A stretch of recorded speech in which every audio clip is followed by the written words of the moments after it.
If you like unique irises like this one, you're in luck today. We are visiting a home that has a showcase of irises of stunning variety. Irises are regal late spring flowers. We're here in Franklin today at the home of Sue Craddock, who is not just a member but an essential member of the Middle Tennessee Iris Society. Sue, thank you for hosting us today. You're welcome. Show us these beautiful specimens of irises that you have, because there's some I've never seen before. They're lovely. Thank you. Well, irises are pass-along plants, and you get them from different people, and some of them are very old, and a companion flower with them are the snapdragons and the pansies because of the time of year. This one here was given to me by a friend in Indianapolis, and also the next one was he gave me from Indianapolis. This is Sea Power, and that one is Designer's Art over there. So I just enjoy working with them, and they're just about finished blooming for the season. And I'll fertilize them in about 4 to 6 weeks and grow. Then I'll put out petunias. There you go. And right here beside you, we've got what? This is lovely. This is what I think about when I think about an iris. This is William Selchel, and it's a 1938. That's how old. Wow. I have one that's 1868, but it's not blooming this year. Gotcha. So I can't show you that. And the that. lovely little light pink one that's right over here. What is that? That's called Mind Changer, and it doesn't grow as big as the pink one we saw over there. So you really need to know when you're planting them who's the big guys and who's the smaller ones. This year I dug everything up, and I have a map of where everything is. So if I lose the tag, yeah, I know where it's supposed to be. This is Get My Number, and I got it from friends in Alabama that grow lots of irises. It has very sturdy stems and a lot of blooms per stem. I've already cut several of them off. So So you don't even have to stake this one, it's just so sturdy. I haven't so far, so it's been really well. That's fascinating to me always, because they look so frilly and fragile. Right, but they're just beautiful. Yes, they are. This is Elizabeth Park Hill, and I like it because it's pink. Most of them are purple or yellow. They're more common than the pink ones, but it also has sturdy stems, and there's 1, 2, 3, 4, 5 blooms on that one stalk, and that one's going to have several. So those are great. I love it because it's just barely pink. Mm-hmm. So it's pretty. This is Radiant Apogee that my mother had. I think she bought it off of the back of Parade magazine years ago. And this is called a placata because it has white falls with the yellow edges around it.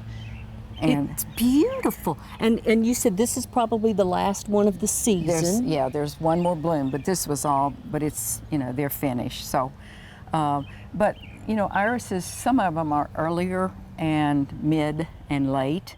This one blooms in late April, and you have all different, early, mid, and late, and maybe a few things into May, but mine will be mostly gone by May. When you buy them, or if you look up the name, because you can go to the website, and it'll tell you what year it was introduced, and also when it should bloom.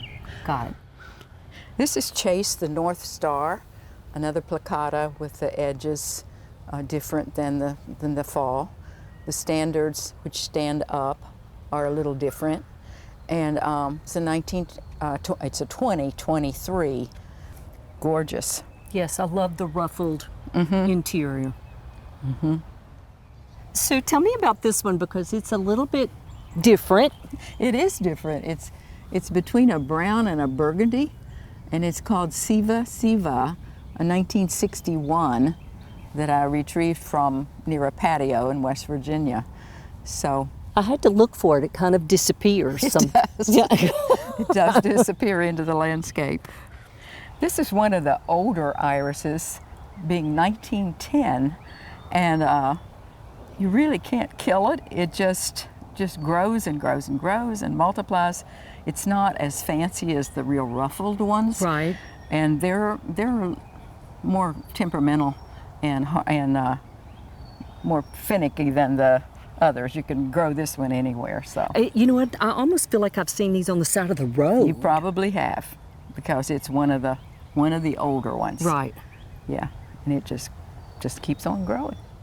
This one is Frank Adams, another old one that grows very easily, and it was in my grandmother's garden. Oh, that makes it even So- prettier, doesn't it? Yes, it's a 1935, and again, it's strong like the old ones. Yeah, they have stay power, don't they? They do. They do. I like you, Frank. And what is this? This one I don't have a name for yet. It was given to me by a friend recently, and I've got to find the name for it. Well, it's quite pretty. It is deep Yes, color. it is. And obviously blooms late. Yes, yes. So this one is so purple it's blue. Mm-hmm. What is this? This is Full Tide, 1972, and it looks like a pretty strong one also, because there's 1, 2, 3, 4, 5 buds on that one. 4 more to open up, so it's probably late season. Right. I just planted that one this year though, so It likes it. It likes the spot. For iris newbies, what do you suggest for them to do? Is there a particular kind, or do you have particular tips that would make it successful? well, I prefer the tall bearded. There's several different ones, but I prefer the tall bearded. They like full sun, and they do not like wet feet. So put them where the soil's going to drain real well. I will probably fertilize them the first time in February, early February, around. Do not put it on the rhizome. And I usually use 5-10-10 or a spama something. And then after they bloom, 4 to 6 weeks, I will fertilize them again. Okay, and then for planting, because it's counterintuitive to how we plant plants. It is. It So definitely talk is. to us about how it needs to be planted. You have the rhizome and then the roots hanging down, and you need to dig a hole, make a mound in the center, and then spread the roots over that mound and pull the dirt in on the sides. Do not bury the rhizome. See, that seems so weird. Well, the rhizome is not the root, it's the stem.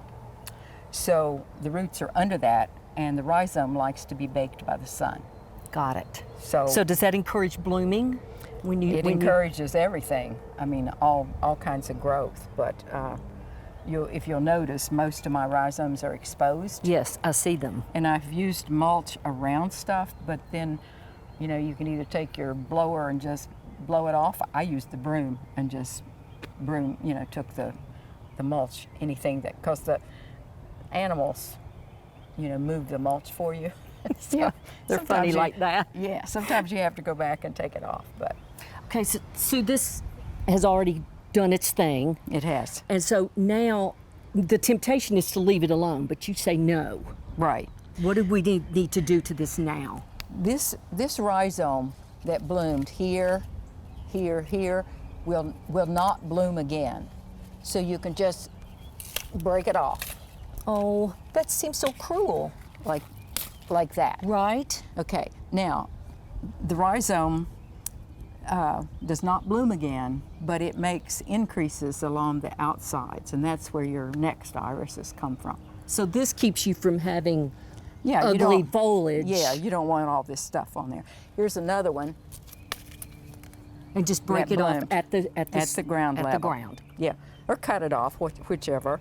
But yeah, since it does not bloom again, you just need to get rid of it. But it does make increases along the side of the root, along the side of the rhizome. Got it.